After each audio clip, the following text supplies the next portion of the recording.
Hi everyone, welcome back to today's class. मैंने कल परसों में ही एक पोल डाला था चैनल पे, जहाँ पे मैंने पूछा था आपको कौन से क्वेश्चन पे एक आपका मॉडल आंसर चाहिए।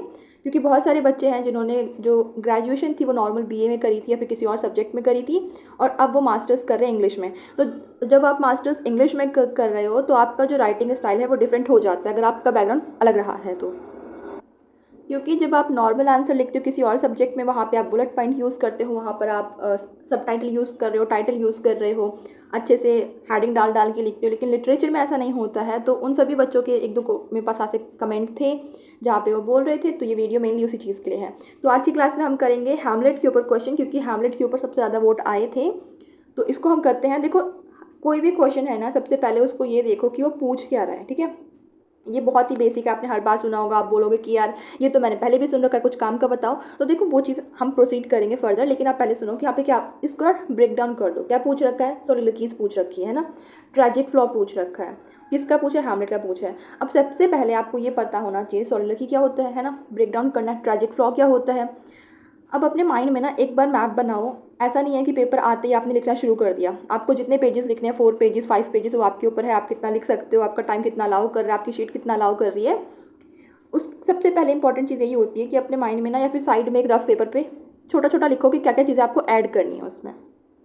जैसे कि सबसे पहले आप ये बताओगे कि सबसे पहले आप ये इंट्रोड्यूस कर दो कि सॉलिलोक्वी क्या होता है। एक पॉइंट आपका ये है ना, ट्रैजिक फ्लॉ क्या होता है, आपको अपने आंसर में कहीं ना कहीं ऐड करना है। आपको अपने आंसर में क्रिटिक ऐड करना है। मैंने हमेशा बोला है कि सिर्फ समरी मत लिखो। समरी तब के लिए है जब आपके पास कोई ऑप्शन नहीं बचा है। ठीक है, आपको कुछ नहीं आता आंसर में, आप सिर्फ समरी के भरोसे गए हो, तब आपको समरी लिखनी है। लेकिन अगर आपको पहले से ही पता है, आपके पास सिर्फ ये 8 या 9 ड्रामा है, नॉवल है, तो इतना करो कि हर नॉवल को एक किसी न किसी थ्योरी से कनेक्ट करके चलो, और एक क्रिटिक, हर एक नॉवल का एक क्रिटिक, हर एक ड्रामा का एक क्रिटिक आप अपने माइंड में रखो। एग्जैक्ट कोट याद नहीं है, कोई प्रॉब्लम नहीं है, लेकिन उस बंदे का नाम जरूर याद रखो कि उसने कुछ चीज़ बोली है उस पर्टिकुलर टेक्स्ट से रिलेटेड। वो आपको एक्स्ट्रा मार्क्स जरूर दिलाएगा। अब चलो, अब हैमलेट में ये चीज़ें आ गई है ना, हमने बात करी कि सोलिलोक्वी ऐड करेंगे हम, ट्रैजिक फ्लॉ ऐड करेंगे हम। इसको छोड़ के आप क्या ऐड करोगे? आप 2 या 3 अपनी टेक्स्ट के अंदर, आंसर के अंदर सोलिलोक्वी ऐड करो, कि उसमें आप लाइन लिखो। 1 या 2 लाइन आप याद कर लोगे, ऐसा कुछ नहीं है, क्योंकि टू बी और नॉट टू बी तो बहुत फेमस है। और एक इसने लाइन बोल रखी है, वो हम आगे देखेंगे कि मैं एक स्लेव की तरह हूँ, वो वाली लाइन इंपॉर्टेंट है, वो 2 लाइन याद कर लो। उसको छोड़ने के बाद आप और इसमें क्या ऐड कर सकते हो? देखो, हैमलेट को ना हमेशा, हैमलेट के कैरेक्टर को और इसका जो इनएक्टिवनेस है, ये काम नहीं कर पा रहा है, एक्शन नहीं ले पा रहा है, उसको कनेक्ट कर देते हैं कहीं ना कहीं हम इडिपस कॉम्प्लेक्स से। तो उस चीज़ को अपने आंसर में जरूर मेंशन करो। और यहाँ पे आपका आंसर क्या हो गया? कहीं ना कहीं थ्योरी से कनेक्ट हो गया। क्योंकि अगर आप बात कर रहे हो इडिपस कॉम्प्लेक्स की, तो आपने हैमलेट को आपने कहीं ना कहीं साइको एनालिसिस थ्योरी से ऐड कर दिया, कनेक्ट कर दिया, फ्रॉइड से कनेक्ट कर दिया। तो ये आपके आंसर में डेप्थ लेके आएगा। और एक चीज़ याद रखना, लिटरेचर का जब आंसर लिखा जाता है, कोई बुलेट पॉइंट नहीं होते, कोई सब हेडिंग नहीं होती, कुछ नहीं होता है। सिर्फ आपका आंसर रनिंग फॉर्म में चलेगा। तो रनिंग फॉर्म में ही लिखना। डजेंट मैटर कि चेकर देख नहीं रहा है, आपको कभी ऐसा लगे कि चेकर तो देखते नहीं है, पढ़ते नहीं है, हम सिर्फ बुलेट पॉइंट लिख देते हैं, ऐसा कुछ नहीं होता है। हाँ, जो चीज़ें इंपॉर्टेंट है वहाँ पे आप उसको अंडरलाइन कर दो, क्योंकि कोई भी बैठ के पूरा पूरा आपका आंसर नहीं पढ़ता, ये बात आप मान लो। आप खुद सोच के देखो, आप अपना आंसर, आपको कॉपी चेक करनी है, आपके पास 50 कॉपी, आप भी नहीं पढ़ोगे। आप वो पढ़ोगे जहाँ पे आपको ज़रूरत है। तो जहाँ पे अगर हाईलाइट कर रखा है आपने, अंडरलाइन कर रखा है आपने, सीधे नज़र वहाँ पे गई, तो कोई भी उल्टी सीधी चीज़ पे हाईलाइट या फिर अंडरलाइन मत करो, क्योंकि वहाँ पे आपकी मिस्टेक दिख जाएगी। ठीक है, तो शुरू करते हैं। देखो, फर्स्ट एक चीज़, हाँ, अपने आंसर को ना स्ट्रक्चर अच्छे से किया करो। एक इंट्रोडक्शन होता है, मेन बॉडी, कंक्लूजन, है ना।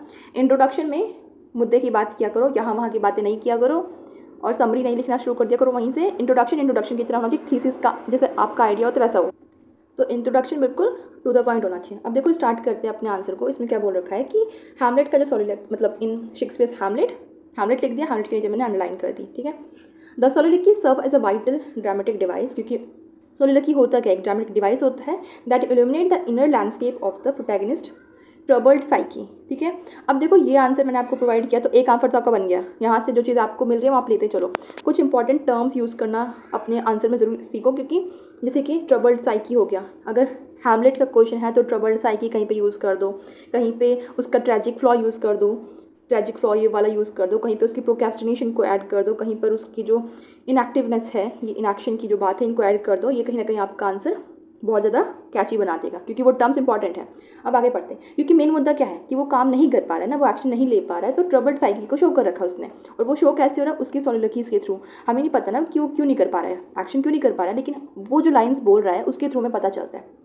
They do not merely advance the plot.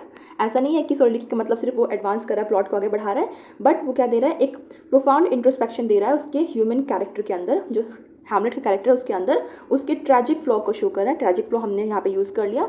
Tragic flaw को क्या बता रखा है, एक पैरालिसिस ऑफ विल। ये इंपॉर्टेंट टर्म हो गई, आप इसे यहाँ पे ऐड कर सकते हो, अभी याद कर लो, पेपर में ऐड कर लेना है ना। तो उस चीज़ को यहाँ पे रखो कि पेपर में आप उसे ऐड कर लोगे। Paralysis of will and often term as a over thinking.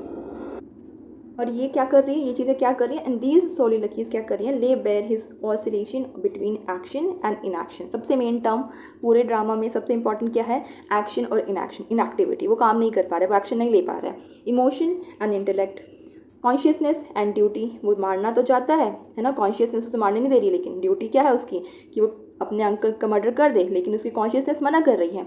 And the function as a dramatic window, ये इंपॉर्टेंट लाइन हो गई आपकी, into the mind that caught in the labyrinth. Labyrinth होता है भूलभुलैया टाइप का, of philosophical inquiry and emotional torment. ये एक छोटा सा इंट्रोडक्शन हो गया आपका, जिसमें से आपको जो पसंद आएगा आप अपने में ऐड कर लेना।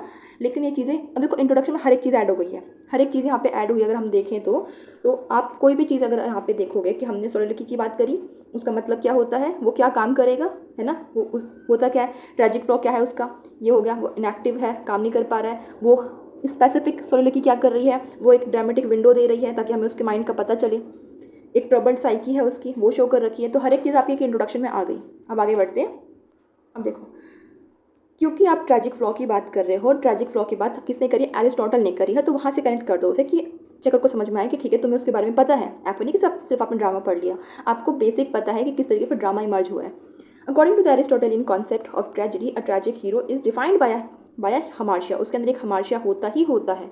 ऐसा नहीं कि ये सिर्फ हैमलेट के अंदर दिक्कत है, वो हर एक ट्रैजिक कैरेक्टर के अंदर मिलेगा, कोई ना कोई इसका फ्लॉ होगा, या फिर उसको आप ट्रैजिक फ्लॉ भी बोल सकते हो। और ये चीज़ क्या करती है, लीड करती है उसको डाउनफॉल की तरफ। और हैमलेट में भी तो ये हुआ। In Hamlet case this flaw lies in his excessive intellectualization. वो बहुत ज़्यादा सोचता है ना, हर एक चीज़ पे वो बहुत ज़्यादा डीप थिंकिंग करने लग जाता है, इंटेलेक्चुअल उसके दिमाग चलता रहता है। तो वो उसकी प्रॉब्लम है, वो उसका डाउनफॉल का काम करे।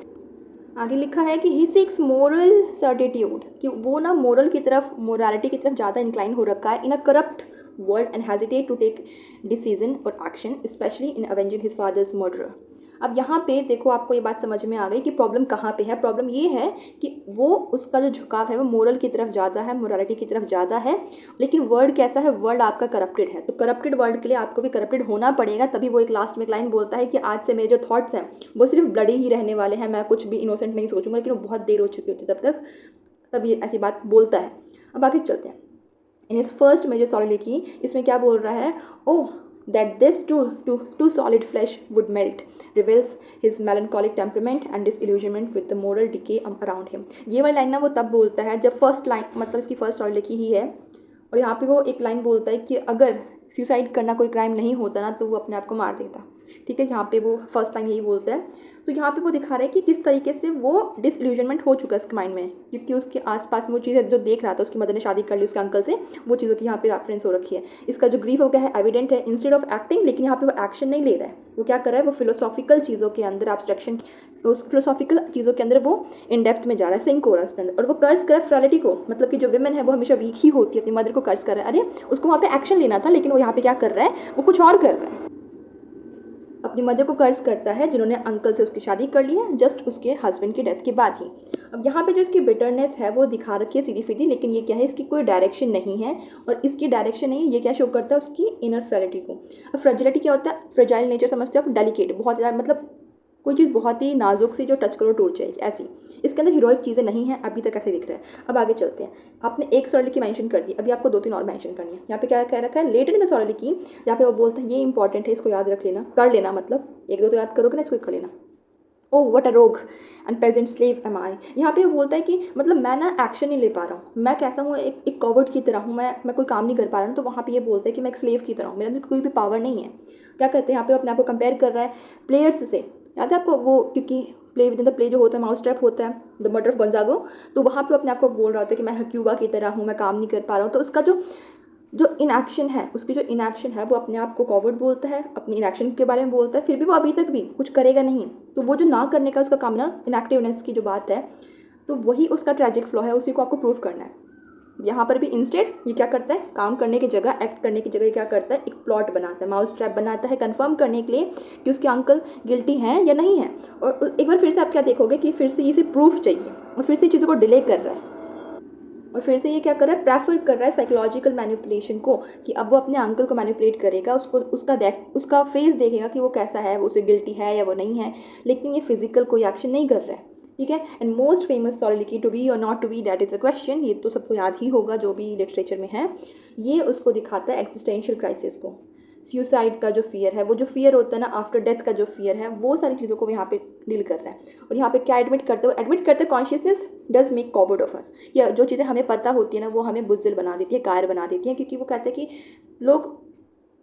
लोग ना इसलिए नहीं मरना चाहते, उन्हें इस चीज़ से डर लगता है, क्योंकि उन्हें ऐसा लगता है कि डेथ के बाद ये चीज़ें होंगी, हमें ऐसे होगा वैसे होगा, है ना। लेकिन अगर वो चीज़ें हमें ना पता हूँ तो डेथ कोई इतनी ज़्यादा बुरी चीज़ नहीं होगी, अगर हमें पता ही नहीं कि उसके बाद क्या होगा।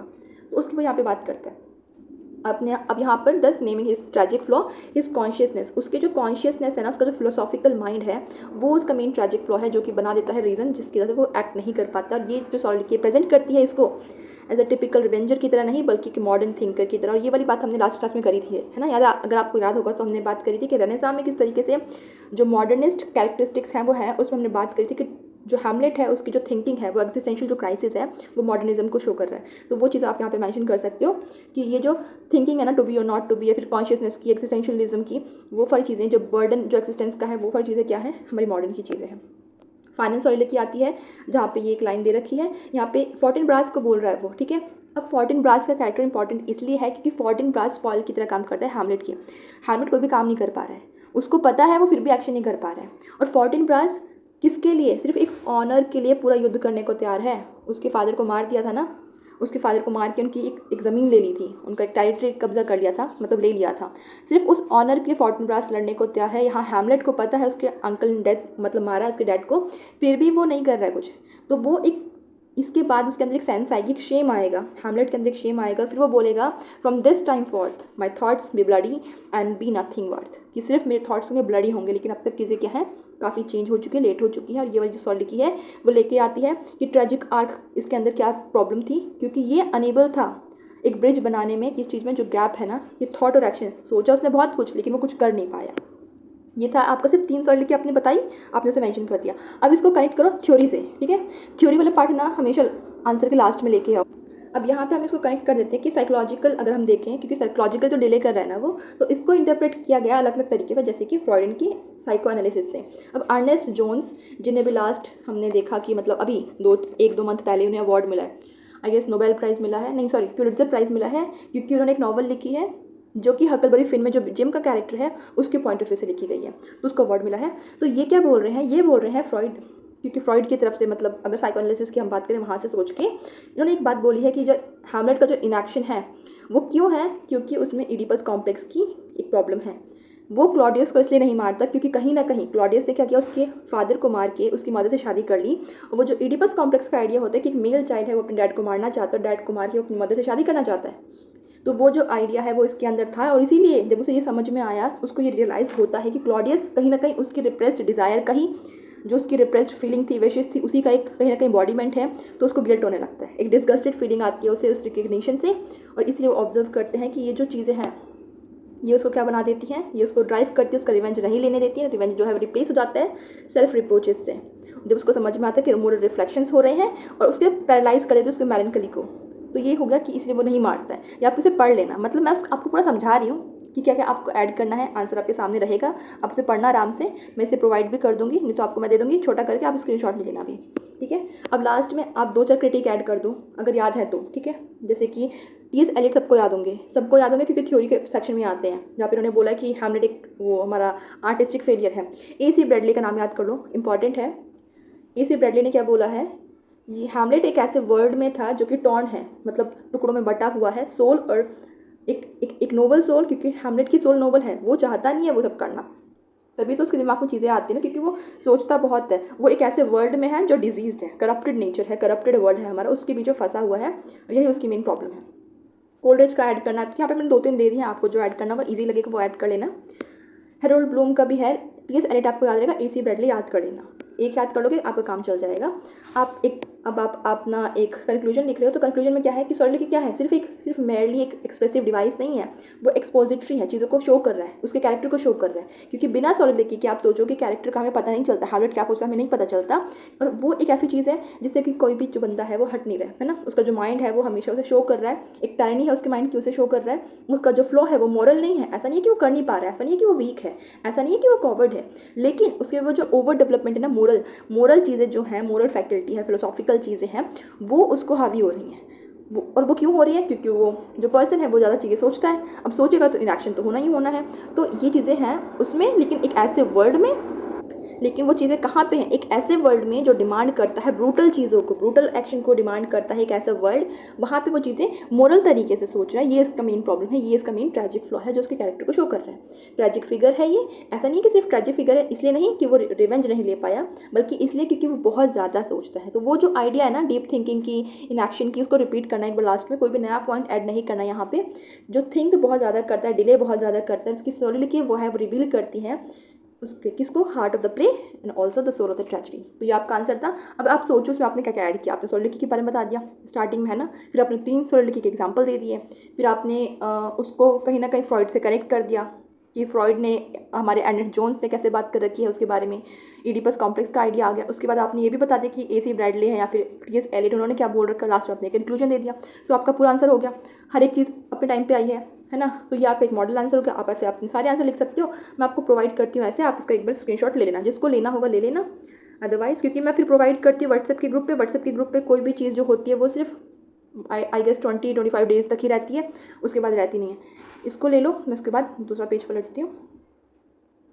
ओके, ये इसका सेकंड पेज हो गया,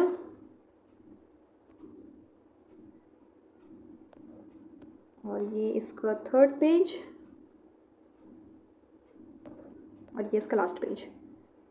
ऑलराइट, तो ये मैंने आपको प्रोवाइड कर दिया है। मैं अब मिलूँगी आपको नेक्स्ट वीडियो में। बाय। अच्छे से प्रिपेयर करना, अच्छे से आंसर को लिखना, भागना मत, और हर एक अपने ड्रामा के लिए एक क्रिटिक का नाम रट लो, जिसका आप मेंशन कर देना और उसको अंडरलाइन कर देना। राइटर जो भी चेक करोगा इम्प्रेस हो जाएगा। चलो मैं आपको मिलूँगी नई क्लास में। बाय।